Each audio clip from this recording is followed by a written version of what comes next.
Y el tema de la denuncia falsa contra Yamandu Orsi, además de todo lo que se está sustanciando en la justicia con respecto a este asunto, ha dado lugar a otro debate que se ha instalado en las redes, en el debate político, entre otras cosas animado por un comunicado que emitió ayer la Asociación Uruguaya de Abogados Penalistas de nuestro país. Hoy una crónica del diario El País también va por ese lado y titula "La ley de género en cuestión tras denuncia falsa contra Orsi, del cambio y la derogación a la defensa". Legisladores blancos, colorados y cabildantes reflotan debates sobre la necesidad de modificar la norma que da prevalencia a la interpretación más favorable a las mujeres en situación de violencia. Y la crónica del País comienza diciendo: "Vos siempre acordate de esto. Las denuncias de violencia de género no tienen consecuencia para las víctimas.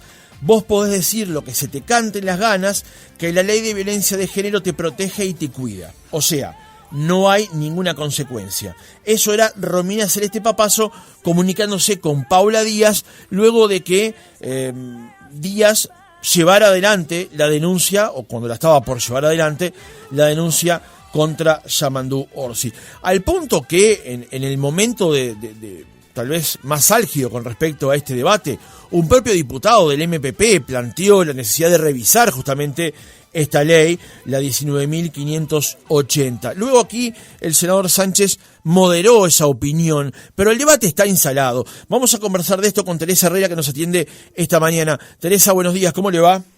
Buenos días, ¿qué tal? ¿Cómo están? Muy bien, muchas gracias por atendernos. Por favor. Teresa, ¿hay lugar, desde su perspectiva, a debatir eventuales cambios a la ley de violencia basada en género en función de estas últimas novedades que hemos conocido? Mira, a mí me gustaría, yo soy socióloga, por lo tanto me baso en hechos, ¿no? Uh-huh. En primer lugar, decir que hasta ahora no hay ninguna evidencia, ni en el Poder Judicial, ni en el Ministerio del Interior, de denuncias falsas. Eso es un mito urbano instalado, pero no existen, no hay. Se le puede preguntar a cualquier autoridad de cualquiera de estas dos instituciones si hay denuncias falsas y te van a decir que no. Uh-huh.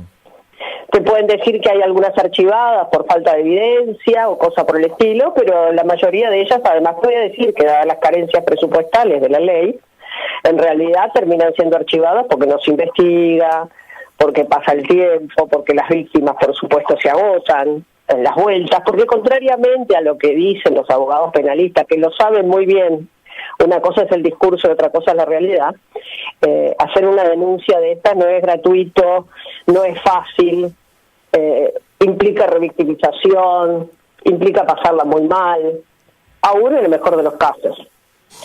Segundo, yo no sabía que Romina Papazo era una autoridad en torno a cómo funciona la ley. O sea que ahora, porque Romina Papazo en un audio dijo denunciar que por violencia de género que no pasa nada, estamos convencidos de que es así. Uh-huh. Sinceramente, estamos mal si pensamos eso, ¿no? Y en tercer lugar, la denuncia nunca fue en el marco de la 19.580. La denuncia de esta señora fue por lesiones personales.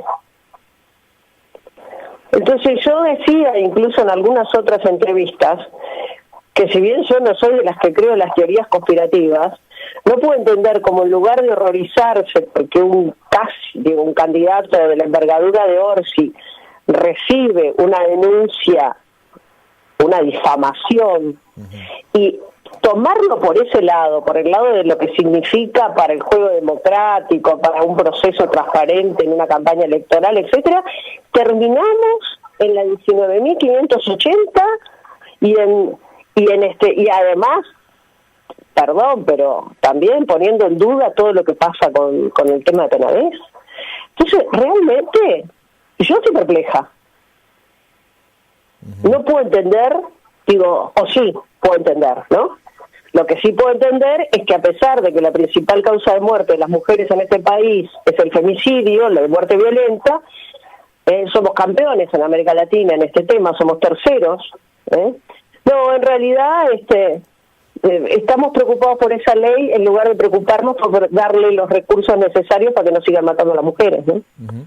Ahora, Teresa, cuando usted plantea que no hay denuncias falsas, que eso es un mito urbano, lo que sí señala es que hay denuncias que se han archivado. Entre otras cosas, señala usted por falta de recursos en el Poder Judicial o en la Fiscalía para poder llevar adelante estas denuncias. Lo cierto es que cuando hay denuncias, también hay medidas cautelares que se aplican. Claro, aunque la ley 19.580, además, y repito, los abogados penalistas lo saben muy bien, no es una ley penal.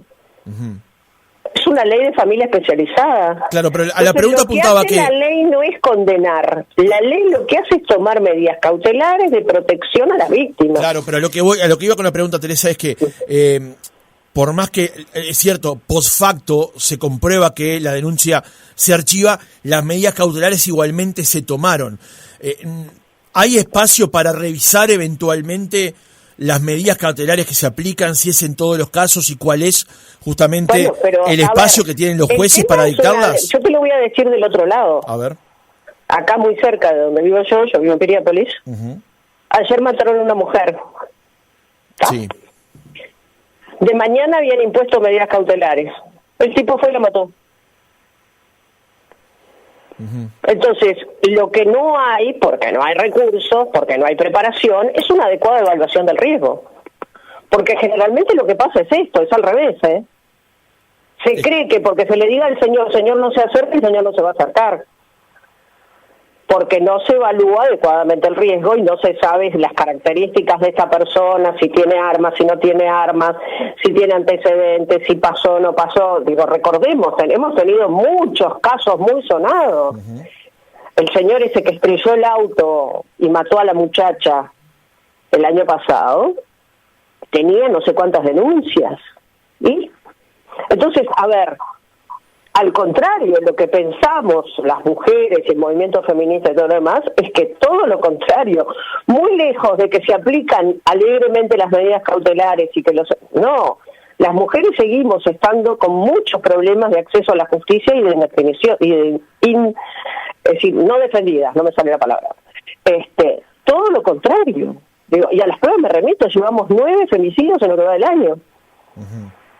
Somos una población de 3 millones de habitantes, es un escándalo eso. Esa cifra la tiene España con 40 millones de habitantes.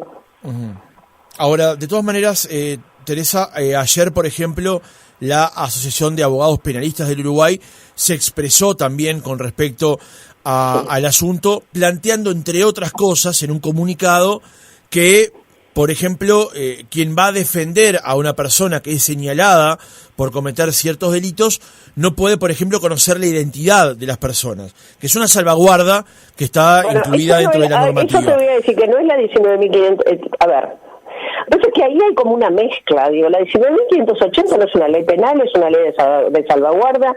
Hay otros mecanismos en el debido proceso que hacen que...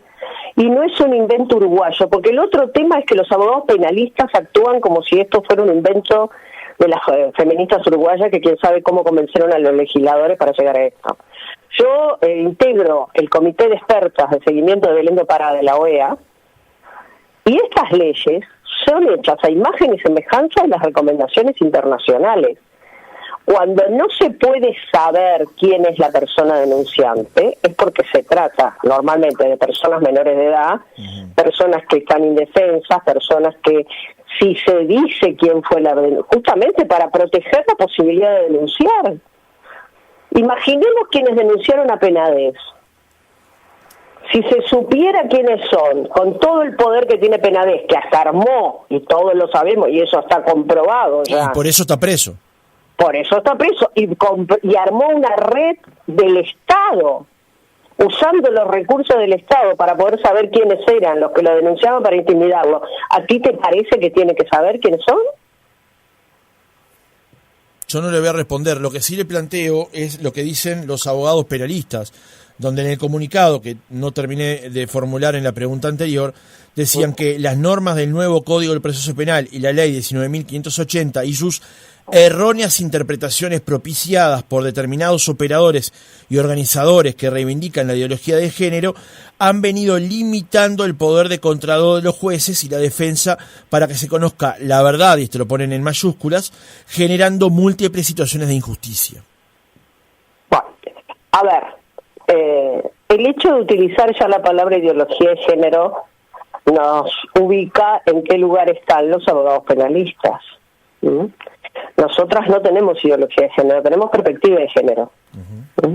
La ideología de género justamente la tienen ellos. Ideología de género implica una cosmovisión del mundo en función de considerar en qué lugar están cada uno de los géneros.